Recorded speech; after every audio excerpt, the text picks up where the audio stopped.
Hi, I'm Javis Lewis, and in this video I'm going to review the Logitech C920 webcam, which is no longer in this box because I've already unboxed it the other day. So I thought I'd buy this because it was relatively cheap. I bought this on Amazon for around about $50. And I bought it because it apparently says it does all 1080p HD and everything. I don't really have a webcam right now that captures me in my full glory in 1080p. All I have is 720p cameras, and if I go full screen like I do now, then I would like something that, you know, up-reses things to, or that captures things in 1080p properly. Also, I was thinking for my Windows system, which currently does not have a webcam attached permanently, I could do something that quickly record the screen and that records me as well, and without having to have a separate camera like I have now. This one, by the way, the footage that you're watching right now is from an iPod Touch, which is kind of set next to my main monitor. And it works quite well. But yeah, since I've already taken the camera out of the box, I thought I'm going to show you what it looks like. So it's a nice little camera that attaches to monitors thanks to a little, well, first of all, it's got a 6-foot long USB cable permanently attached to it. And it's got a weighted foot here, so you can place that onto a desk and then basically swivel the head like so, make it look into any direction that you like. This thing here also swivels, so it kind of folds together like this. It's got a little rubber foot here, so it's very well built. Love the build quality. There's more rubber behind here, and I'll show you in a moment why that is. So you can lie that flat like so, or even actually that's as flat as it goes, and then just put it in a pocket and make it portable. But the tilted swivel head is so that you can literally put it next to your desk and make it look at you, which is kind of nice. But you can also attach it to the top of a screen. So imagine this is my iPhone here, of course, but imagine this would be my monitor and you wanted to put this on top of it. I'll show you how that would work. So this little fold out bit that I showed you earlier, that comes out. In an ideal world, there we go, this is how it comes out.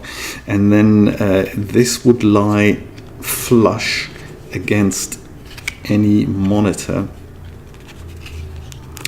like so, and this is what it looked like from the front, and then you can tilt this camera so that it looks at you. That's the idea behind it. And you can adjust this to any kind of angle that you want. So I do like that, you know, I really like that. So build quality, I'd say 5 stars, definitely. Notice that the old style models, I believe here up there, it didn't just say 1080p, HD 1080p, it also said something like Carl Zeiss lens, but this one no longer does. That's perhaps manufacturing, what's it called, cutbacks. There we go. Somebody mentioned that the thickness of the monitor that you're using this with can't be any bigger than about an inch, and I found that is incorrect. So perhaps that was just misinformation here, because a monitor can be up to about, I say, 2 inches thick without that being an issue. So I'm using it on my, currently just for testing, I'm using it on my 27-inch Mac Thunderbolt display, and it sits there at the top. But one of the things that I've noticed is that well, it's kind of tricky to get going, because the way that I'm recording videos is I don't just capture the camera footage, I capture the camera footage together with stuff that's on the screen. And on the Mac, I don't have any kind of way of adjusting the camera settings. It kind of just records as it does. It does come with a driver. Let me quickly show you what that looks like. It's virtually the same on Windows and on Mac. So on Mac, it installs itself up here, open Logitech gaming software, and the driver looks exactly like this on Windows as well. So it comes up with this thing, and that's the only thing I've got installed from Logitech, and it gives you a little camera preview. So here, this is the camera, the Logitech camera, and this is of course this camera that I'm filming with right now. So a dual camera setup here. And neither of them is recording the built-in microphone, so I've got a separate microphone sitting on my desk. I'll show you that later. In the gaming software you get some controls here for brightness and for contrast and for saturation, so you can fiddle with that, or you can click default and then it all goes back to the default things. You also get something that's called the zoom and the viewport, so without doing anything to the camera, if this is not quite looking the way you'd like it to look, you can zoom in here or zoom out. And then you can also take this bit and change the position, so you can kind of, you know, frame yourself up without touching the camera. That's kind of a handy touch.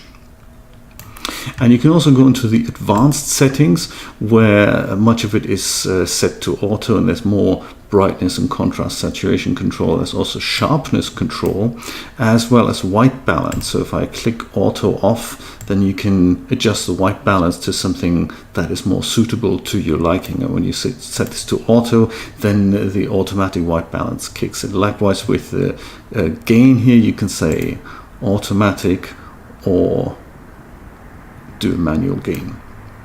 If you're mixing this together with other, oh, there we go, focus is completely out of focus now. That's not good, is it? Oh, there we go, it's back in focus now. So yeah, that's another thing that the camera has, is autofocus. So depending how far away you are from the camera, it kind of focuses in on something. Should perhaps be my hand, but it doesn't quite do that. One of those things. But yeah, one of the issues with autofocus, and that's in the webcam control here, you can set it to auto, or you can in fact manually focus something here. One of the things with the autofocus is that it frequently does this. If it doesn't quite know where it should put the autofocus, it kind of tries and puts the correct thing in focus, and that takes about a second or two, and then that has this weird effect that you've just seen, even if you do leave that on auto. It's also got some low light compensation, so if you switch that on and you don't have much light, then it increases the luminance that surrounds you. So perhaps if you're filming yourself in a really dark kind of gaming environment or whatnot, then, you know, low light compensation does in fact come in handy. But enough with the driver. Let me in fact switch that off again, and let me show you some footage from the Logitech camera.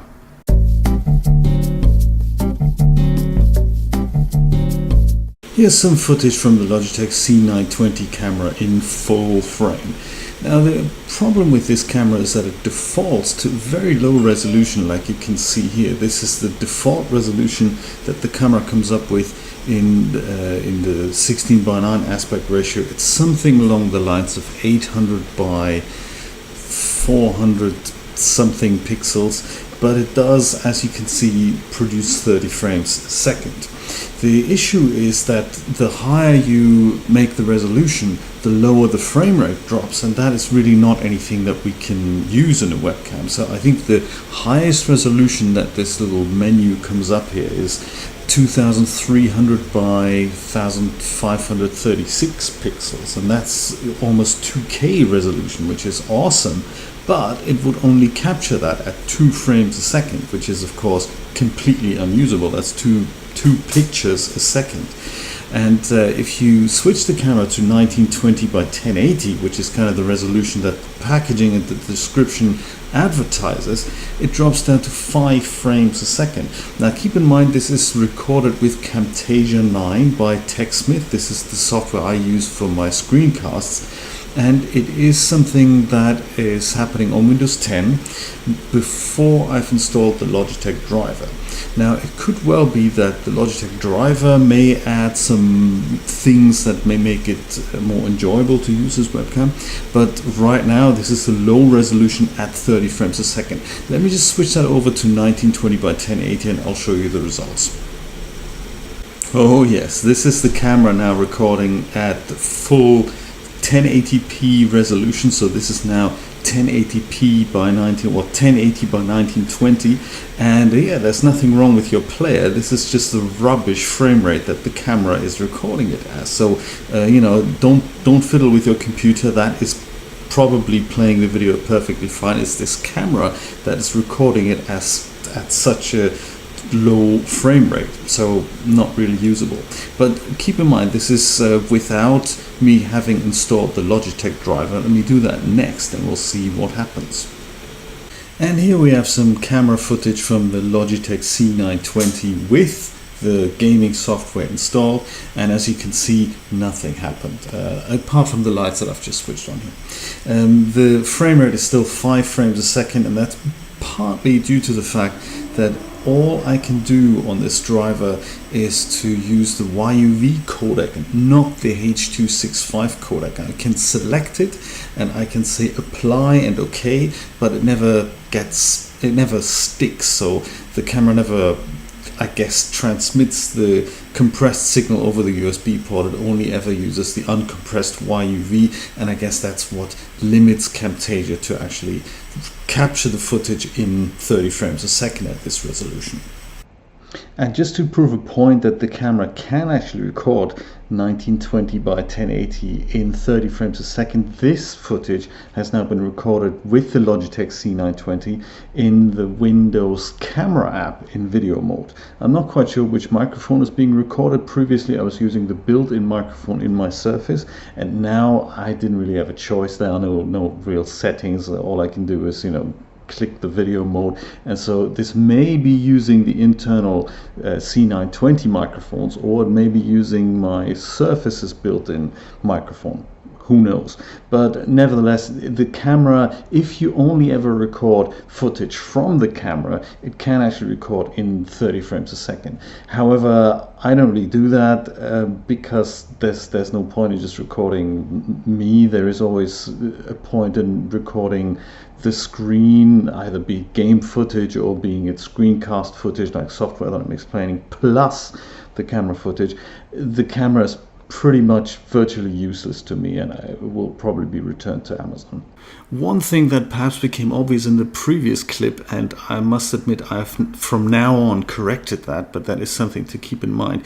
When you record with an external microphone, no matter if it's via QuickTime or via the Microsoft Camera app or via Camtasia or via OBS Studio, the issue that I find is that the camera and the microphone don't record in sync. So there is a 2 to 3 frame delay, and it gives me that kind of rubber lip here that we call it in broadcast, and that's never good. That's terrible. So it's one of those things, in order to correct that, which I have done because otherwise it just looks terrible throughout the video, is that you need to separate the video and the audio, and applications like Camtasia and Premiere, they allow you to do that. So you separate those two and then shift the audio against the video by about 2 to 3 frames depending on your setup. It's another one of those things that you need to do in editing, otherwise it just doesn't look professional, and it's not good. It's just not good.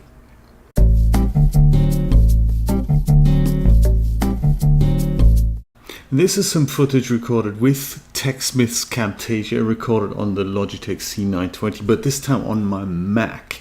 And you can see that the motion is fluid, but the pixelation is just absolutely awful. So we're definitely recording in 30 frames a second, and it appears as if, so if I examine the video that comes out of here, it apparently is recording in 720 by 1080, but looking at the pixelation, that's certainly not what comes out of the camera. So there's some magic up-resing going on there, and I suspect, just judging by the frame rate and judging by what we've seen on Windows, is that probably this video is actually recorded in something much lower, or is actually captured in something much lower, like something along the lines of 800 by 400, whatever we had on Windows there. Sadly, here on the Mac, I don't have anything like on Windows where I had that menu. So the only thing I can do here is switch on which camera I'm recording, but that's it. I don't have any camera settings or anything. This is it. This is how it comes out. Oh yeah, and by the way, also, this is not using the built-in Logitech microphones. This is using the Blue Yeti microphone that is here on my desk. But the audio quality is, of course, just as tinny as it was on the Windows machine there a second ago. In fact, I can, let me just switch over to the internal Logitech microphones to tell you the difference. So this is captured with the Blue Yeti microphone, and this is captured with the internal Logitech microphone. This is captured with the Blue Yeti microphone, and this is captured with the internal Logitech microphone. This is captured with the Blue Yeti microphone, and this is captured with the internal Logitech microphone. So I guess just to prove a point that this camera can actually deliver decent picture quality on the Mac, this is now recording some footage with the QuickTime Player software and using the same Logitech C920 camera, but this time we're actually getting a proper 1080p or 1080 by 1920 recording. But that is not using Camtasia. This is now using the QuickTime software that is apparently able to capture 1080p footage. Don't know why, so it's kind of crazy. So I guess if you wanted to make a screen recording, you'd have to capture the camera as well as the screen separately, but then you can't show anything other than the actual picture you're recording on the screen, because I can't, or can I? Can I just minimize that window? I can. Okay, so that's interesting. You can record these two things at a time. Is that possible? That's very interesting. Okay. Maybe there's hope for that camera yet. One other thing to keep in mind when recording footage with QuickTime on the Mac is that the files are going to be ginormous. So we're talking about 1 gigabyte per minute of video. Just one thing to keep in mind when you use the camera with QuickTime to capture a good looking picture. Space, by the way, is not an issue if you're recording this on Windows like I am doing right now. So on Windows, about 1 minute of video equates to about 100 megabytes. So rather than on the Mac, where when you record something with QuickTime, 1 minute is about a gigabyte of space on the hard disk. So another thing to keep in mind. So this is the end of the video. Thank you for watching. The ultimate question, I guess, that we're going to have to ask ourselves is it worth buying the Logitech C920 in 2018 for, even if it is only $50? Is it worth us shilling out $50 for a camera that does this? Well, to be honest with you, here's the thing. If you have no other webcam right now, and if all you want to do is make some video phone calls and perhaps make the odd screencast in which you never really intend to go full screen like I am doing now. So I'm recording this with the C920, by the way, with the screencasting program that I usually use. And I mean, judge it by yourself. The quality is not great, not for what I want to do. I want this to look professional. I want this to look, you know, the part. And to be honest, my iPod Touch's front camera, which is also recording 720p, does a pretty fine job at that already. So for me, there's really no need to shill out an extra $50 to do that. I might as well do that with an external camera, because one of the things that is never mentioned in any of these C920 reviews anywhere is the fact that yes, you can get 1080p out of this camera, but the problem is you're using up so much CPU resources that whatever else you're trying to do with your computer at the time, like be it play a video game or doing a screencast or doing a 3D render or whatever, that amount of power is being taken away from your computer. And do not forget that. So OBS Studio that I just did a test with here on my Mac was swallowing up literally 30%, 40% of all my CPU's resources just to capture the footage in 1080p and then do some kind of compression to it, I guess, so that the file size isn't a gigabyte per minute, which is crazy.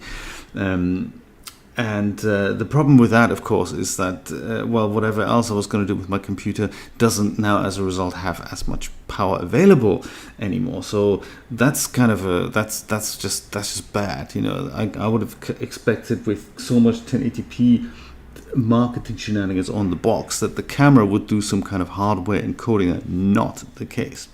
If you're thinking at this point, well, perhaps then in that case I'll get the C922, the upgrade of the trusty venerable C920. Don't do that either. Oh my God, the C922 is it's a worse marketing job that they did there. So don't do that. That's terrible, because they're telling you something about it. First of all, it includes the cheapest tripod you can imagine, so don't buy it because of that. But then it also goes on about some kind of background replacement technology. It's a software. It can be applied to any webcam, and you do not need that, nor do you even want to try it, even for free. Everything else is exactly the same with the C922. So C922, definitely a no-no. C920, if you don't have another camera, yes, go for it. You know, don't buy anything less than that, certainly not. But if you're after professional quality, don't buy the C920 either. This is really, it's 2 to 3 stars at a maximum, and I'll leave it at that. Thank you very much for watching. I will see you next time. If you like this video, of course, please subscribe to my channel, and don't forget to share it with friends, family, and total strangers. I will see you next time. Bye-bye.